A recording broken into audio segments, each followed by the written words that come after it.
Hello, আসসালামু আলাইকুম। আপনারা সবাই বলছেন যে ভাই নতুন গাছের ভিডিও দেন, নতুন বছর গাছের ভিডিও দেন। আমরা এবছর আমাদের আরও কিছু বা আরেকটি ভুঁইতে নতুন গাছ লাগাইছি।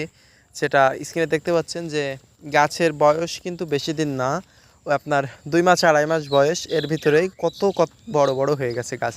তো গাছের আমি সিক্রেট বিষয় কিছু বলবো, সেই বিষয়গুলো মেনটেন করলেই আপনি গাছের সুবিধা ভোগ করতে পারবেন। আর না হলে এই নতুন বছরে গাছ তৈরি করতেও তো পারবেন না, আর নতুন বছরে গাছের উপভোগও করতে পারবেন না। প্রথম বিষয় হচ্ছে গাছ রোপণের পরে অল্প অল্প পানি দিবেন।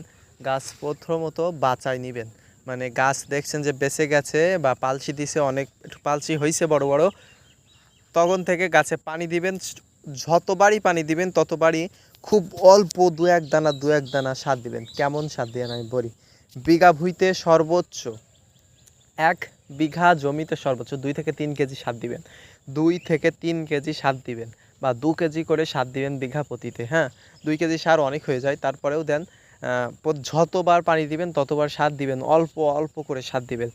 আপনার প্রথম বছরে গাছ হবে ঝাপালো, গাছ হবে অনেক বড়। প্রথম বছর এত ফলন হবে আপনি কল্পনাও করতে পারবেন না। আর দেখতে পাচ্ছেন যে স্ক্রিনে মাত্র 2 মাসে আমাদের গাছ কত বড় হয়েছে, শুধুমাত্র এই টেকনিকটি অবলম্বন করে। হ্যাঁ, সতর্কর সাথেই করতে হবে সকল কাজ। অতিরিক্ত কিছু করা যাবে না, যাতে ক্ষতি হয় তেমন কিছু করা যাবে না।